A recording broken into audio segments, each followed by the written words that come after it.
AITA for asking my friend to split the bill evenly when they ordered significantly more than me. He also started charging us for inviting us to dinner and choosing the restaurant. A few nights ago, I went out to dinner with a group of friends. There were 6 of us in total, and we chose this pretty upscale place downtown that someone in the group had been wanting to try for a while. We're all in our late 20s, some of us a little older, and we've known each other since college, so we've built this tradition of monthly dinners where we catch up, vent about work, and just generally unwind. These dinners have always been something I've looked forward to, but this last one left me feeling pretty conflicted, and to be honest, still kind of bitter. For context, I've been trying to be more mindful of my spending lately. I'm in between freelance gigs at the moment, and while I've got enough in savings to get by, I've been budgeting pretty strictly just to avoid dipping too far into my reserves. So when the group chat blew up earlier in the week with the usual, "dinner this Friday," message, I hesitated at first, but I figured, alright, I'll go, I'll just be careful with what I order. Before we went, we all agreed, as we always do, that we'd split the bill evenly. This has been our default system for years, and most of the time, it works out fine. Sure, sometimes someone ends up paying a bit more or less than what they consumed, but generally it evens out across the months. Or so I used to think. Anyway, we get to the restaurant, and it's one of those trendy, dimly lit places where everything looks designed for Instagram. The menu was on the pricier side, which I had expected, but still, when I sat down and started doing some mental math, I knew I had to stick to something modest. I ordered a simple pasta dish and a soda. That's it. No appetizers, no dessert, no drinks. Just something that wouldn't wreck my budget. And I was totally fine with that. I wasn't there for the food, really. I was there to see my friends and keep the tradition going. But then there's this one friend, let's call him Chris. Now, Chris is the kind of guy who goes big at dinners like this. He's got a well-paying job in tech, no major financial obligations that I know of, and he's never been shy about splurging. Normally, I don't care what people order, it's their money, their choice, but it started getting under my skin when he ordered 2 appetizers right off the bat, a steak that was the most expensive entree on the menu, a fancy cocktail to start, and then later followed it up with another drink and a shared dessert that he barely shared.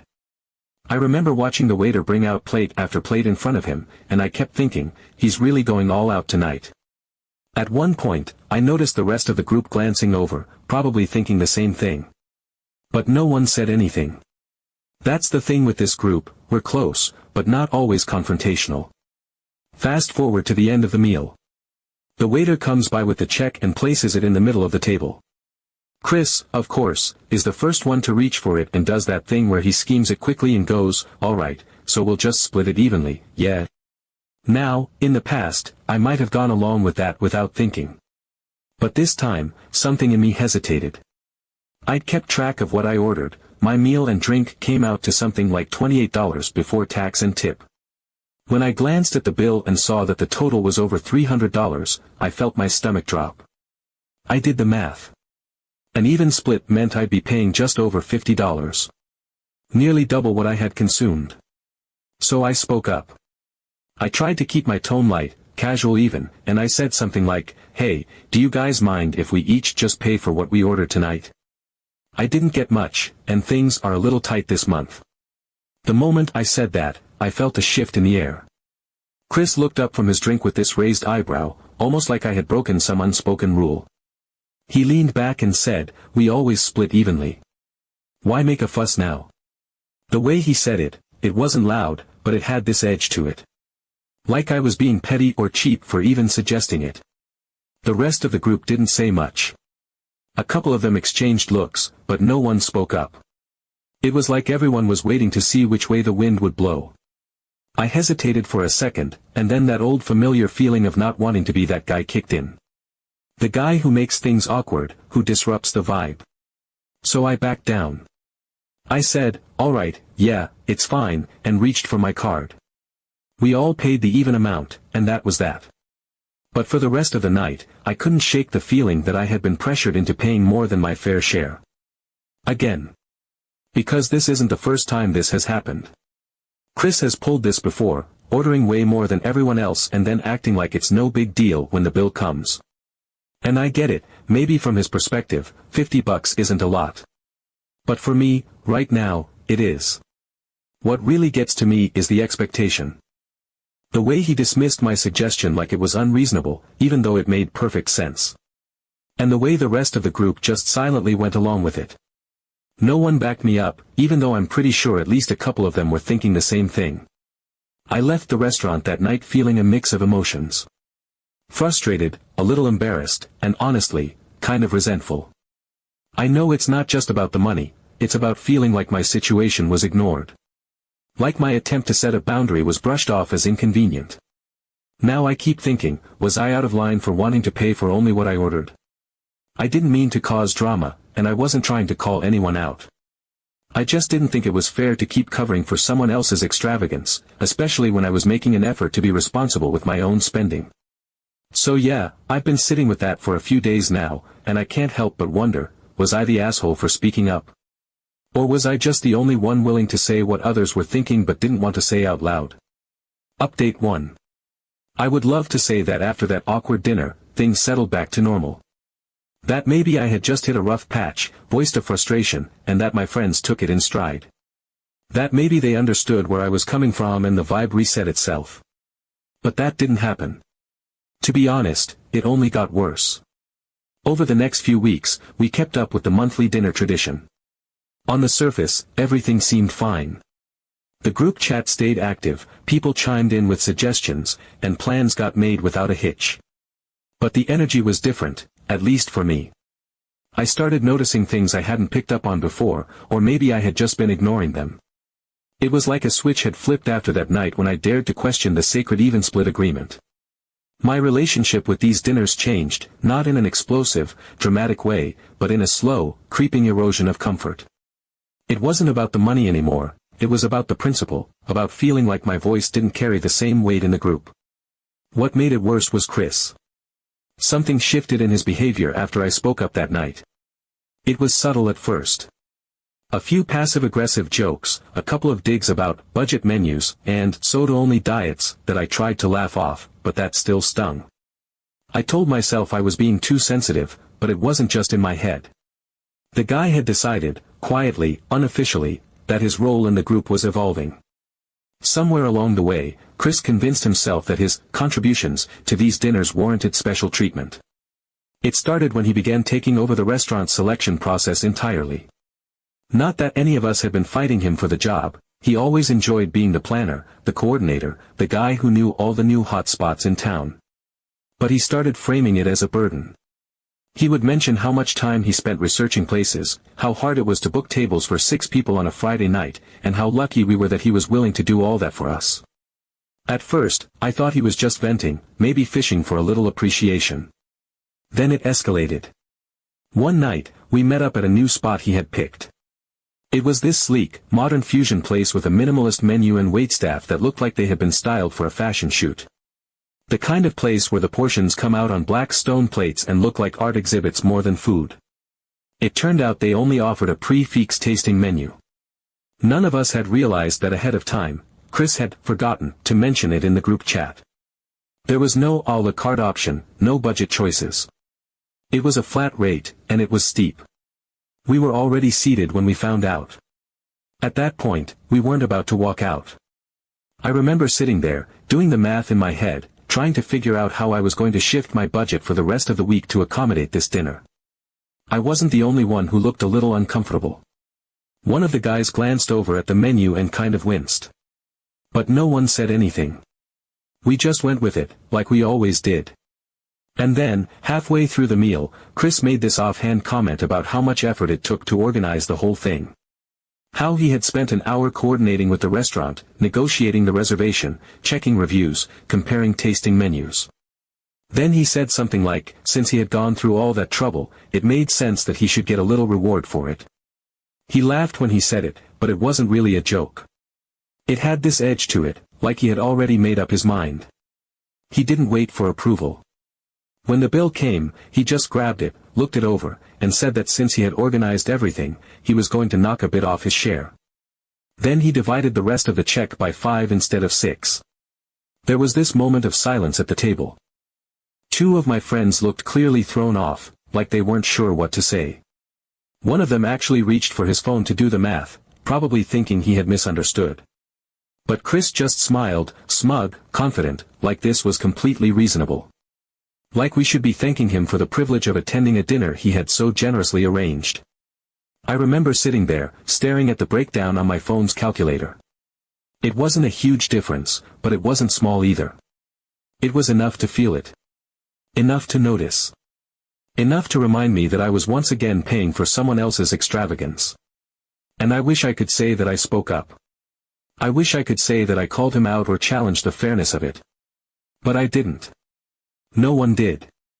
The moment passed, the check got split, cards got handed over, and the conversation moved on like nothing had happened.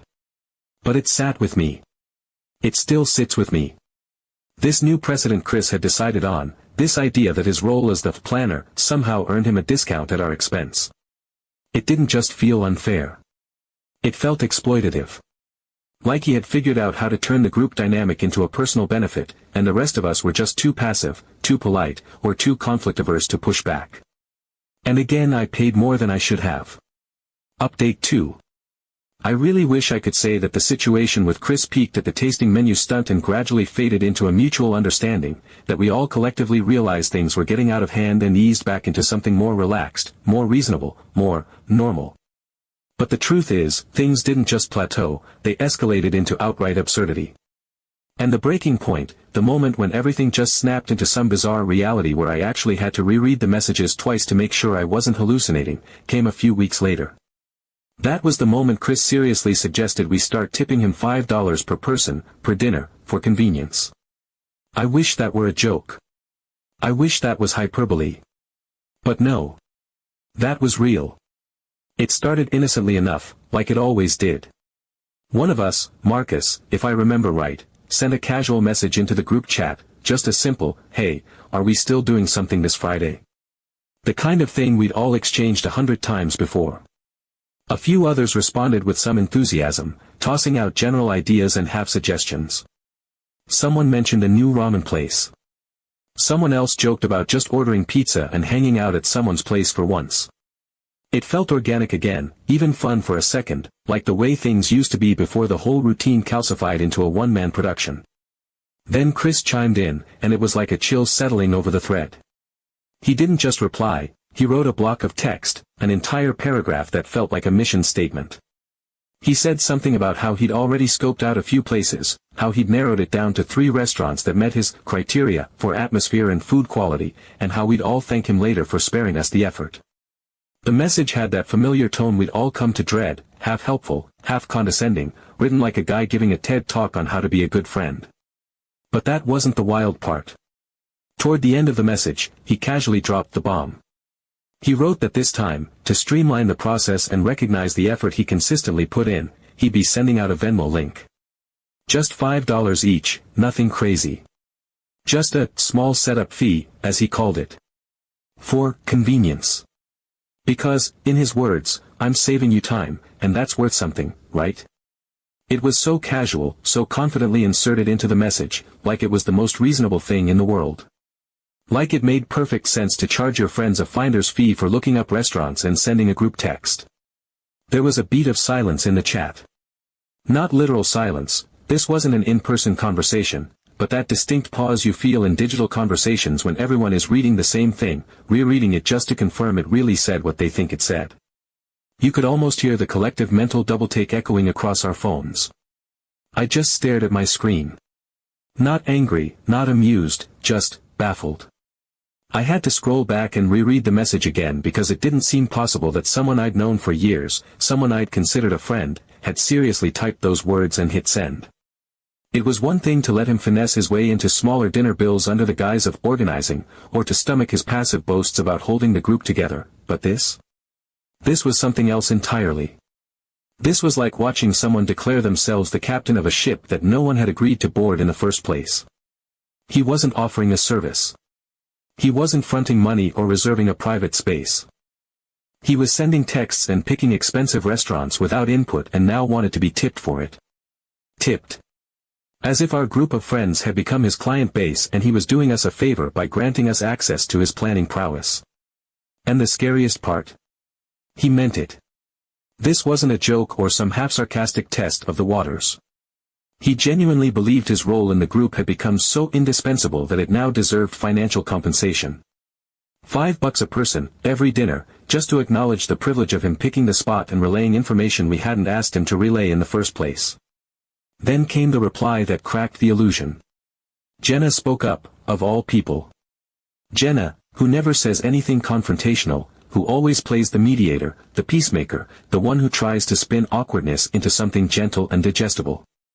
She responded, not with anger, not with sarcasm, but with a simple, direct message. She said something along the lines of, "Chris, this is all starting to seem a little weird. It's not work, we're just friends." It hit like a tuning fork struck in a silent room. The kind of truth that didn't need volume to land hard. Chris didn't take it well.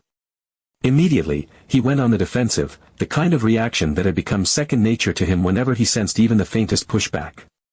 He launched into a multi-message rant about how none of us appreciated the time and energy he put in, how we all just took the group for granted, and how, if he didn't step up, these dinners would fall apart completely.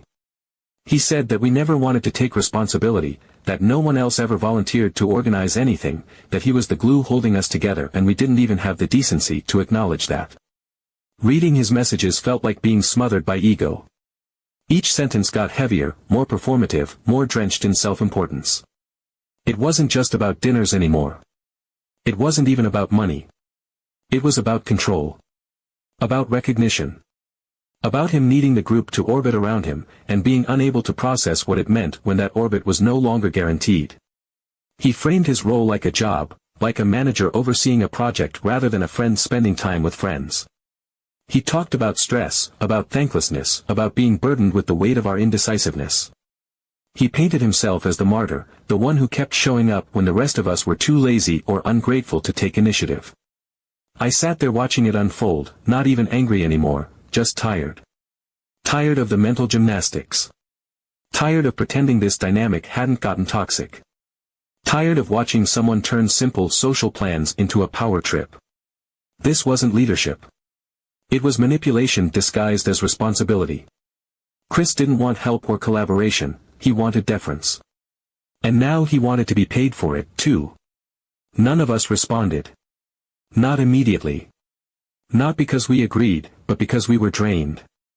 That kind of emotional fatigue where you know that anything you say will only spiral into another round of justifications, another round of being made to feel guilty for wanting something fair and simple.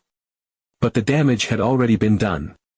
Chris had pushed the dynamic past its breaking point. He had turned what was once a shared ritual, built on friendship and mutual joy, into a transaction. Into a stage where he played the lead and expected the rest of us to clap and pay cover at the door. What used to be spontaneous and easy now came with an invisible invoice attached. After that, the atmosphere in the group became even more tense. Update 3. The breaking point finally came on a humid Friday night in early summer. We were seated around a long wooden table at an Asian fusion spot Chris had chosen, yet again, without much input from the rest of us. The place had a sleek, curated vibe, low-hanging lanterns, minimalist bamboo decor, and menu items with names that barely hinted at what they actually were. Cocktails were $22 a glass, and the cheapest entree still hovered around $30. It wasn't the kind of place you stumble into on a whim, it was a spot you researched for a special occasion. But for Chris, it was just another Friday. Another chance to put on the show he'd made our dinners into. We all showed up, quietly accepting the location, already used to the rhythm. By now, the rest of us had adopted this unspoken ritual of mentally bracing ourselves whenever Chris sent a message saying, "I made a reservation." We knew what that meant, we'd be paying more than we wanted, sitting through the performance of him acting like a social architect, and being expected to play the grateful audience. That night, as usual, Chris assumed his role without hesitation. He greeted us like a host welcoming guests into his home, talking about the chef's credentials and how he had discovered the place through some obscure food blog. When the menus arrived, there was that familiar uncomfortable pause as everyone skimmed the prices and tried to pretend they weren't calculating how far over budget they were about to go. Drinks were ordered with hesitant nods, meals chosen more for price than desire. Some of us skipped appetizers. I stuck with water. But Chris, of course, went for 2 starters and a top-shelf cocktail without blinking. The meal was good. Really good, if I'm honest. But the tension sat like a second course, quiet but ever-present. Conversation stumbled around the tightrope of avoiding any mention of money. Everyone was just waiting for the inevitable, what we knew would happen the moment the bill came. And it did. The check was placed gently in the middle of the table, and Chris reached for it with the same automatic entitlement we'd seen too many times before. He scanned it quickly, smiled, and with a light chuckle said that his share was going to be a little less again, since, as he reminded us, he had organized everything. That was when Brian, who had been quiet most of the evening, calmly put his phone down and said, loud enough for everyone to hear but without a trace of aggression, that he didn't want to pay for Chris's decisions anymore. He said that we could either choose the restaurants together, or we could each just pay for ourselves going forward. And if not, if Chris insisted on continuing this pattern, he didn't see the point of these dinners anymore. For a moment, everything froze. You could feel the air shift. It was like someone had opened a window in a room that had been sealed shut for months. No one moved, no one laughed it off, no one changed the subject. We all just sat there, finally letting the truth land. Then, almost in unison, the rest of us began to speak. I backed Brian up without hesitation. I told the group that I'd felt the same way for a long time, that the dinners had stopped feeling like a shared experience and started feeling more like a subscription fee to Chris's ego. 2 other friends nodded and added their own frustrations, times they had kept quiet, times they had felt guilt into staying silent, times they had nearly dropped out altogether. Chris looked stunned. Not angry at first, just stunned. Like he had genuinely not seen this coming. He mumbled something about how we were being ungrateful, how no one ever appreciated what he did, how he had always tried to keep the group together and make things interesting. But this time, no one bit. No one smoothed it over. No one came to his defense. He paid his share, an honest, proportional one, for once, and left early. No hugs, no handshakes, no see you next times. That dinner marked the end of the era. Afterward, we talked for a while. For the first time in a long time, the conversation was relaxed. We weren't holding our breaths, weren't measuring our words, weren't doing quiet math in our heads. We agreed that from now on, we'd rotate who chose the restaurant. Nothing fancy unless everyone was genuinely up for it. If someone was tight on cash, we'd find a spot that worked for everyone. No pressure. No performance. Just a group of friends eating together, equally, honestly. Chris didn't come to another dinner after that night. A few days later, he left the group chat altogether. Before he did, he dropped a parting message that was more passive-aggressive than hurt. Something about how it was clear he wasn't appreciated, and maybe now we'd realize how much he actually did. But no one responded. No one tried to talk him down. No one asked him to stay. It was sad in a way. We had known each other for years, shared birthdays, graduations, job changes, breakups. Chris had been a part of it all. But the truth is, what had started as a friendship had turned into a power imbalance we hadn't noticed until it got too heavy to ignore. And once that weight was gone, everything got lighter. The next few dinners were better. Not because the food was cheaper or the atmosphere less curated, but because they felt genuine again. There was no tension. No hierarchy. No sense that one of us was keeping score. We were just friends again, choosing where to go together, paying for our own meals, and finally feeling like equals at the table. So no, I wasn't the one who ruined the atmosphere. I was just the first to voice something that everyone had long disliked. And as it turned out, it was necessary to save the rest of the friendship.